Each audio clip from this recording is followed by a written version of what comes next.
عید الاضحیٰ کی آمد کے ساتھ ہی پاکستان بھر میں مویشی منڈیاں سج چکی ہیں اور خریداروں کا رش بھی دیکھنے میں آ رہا ہے۔ تاہم اس سال حالات ماضی سے مختلف نظر آتے ہیں۔ ایران اور امریکہ کے درمیان بڑھتی ہوئی کشیدگی اور جنگی ماحول کے باعث عالمی سطح پر تیل کی قیمتوں میں اضافہ ہوا، جس کا براہ راست اثر پاکستان پر بھی پڑا ہے۔ پیٹرول اور ڈیزل مہنگا ہونے سے ٹرانسپورٹ کے اخراجات بڑھے اور اس کا بوجھ مویشیوں کی قیمتوں پر بھی منتقل ہو گیا، جس کی وجہ سے عام آدمی کے لیے قربانی کا جانور خریدنا ایک بڑا چیلنج بنتا جا رہا ہے۔ ملک میں مہنگائی پہلے ہی عوام کی قوت خرید کو شدید متاثر کر چکی ہے۔ تنخواہ دار طبقہ اور دہاڑی دار مزدور اس صورتحال میں پریشان دکھائی دیتے ہیں، کیونکہ جانوروں کی قیمتیں ان کی پہنچ سے باہر ہوتی جا رہی ہیں۔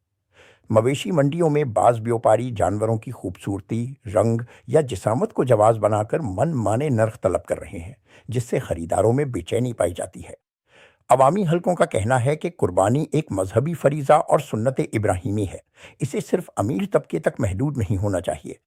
ماہرین اور شہریوں کی جانب سے حکومت سے مطالبہ کیا جا رہا ہے کہ اس سال مویشی منڈیوں میں قیمتوں کو کنٹرول کرنے کے لیے فوری اقدامات کیے جائیں۔ حکومت کو چاہیے کہ جانوروں کی فروخت کے لیے وزن، عمر اور صحت کے مطابق سرکاری نرخ مقرر کرے اور انتظامیہ کو سختی سے عمل درآمد کا پابند بنایا جائے۔ اگر مناسب نگرانی نہ کی گئی تو منافع خور عناصر عوام کا استحصال جاری رکھیں گے۔ ایسے حالات میں ضروری ہے کہ حکومت عوام کو ریلیف فراہم کرے تاکہ ہر پاکستانی خوشی اور اطمینان کے ساتھ عید الاضحیٰ کی سنت ادا کر سکے۔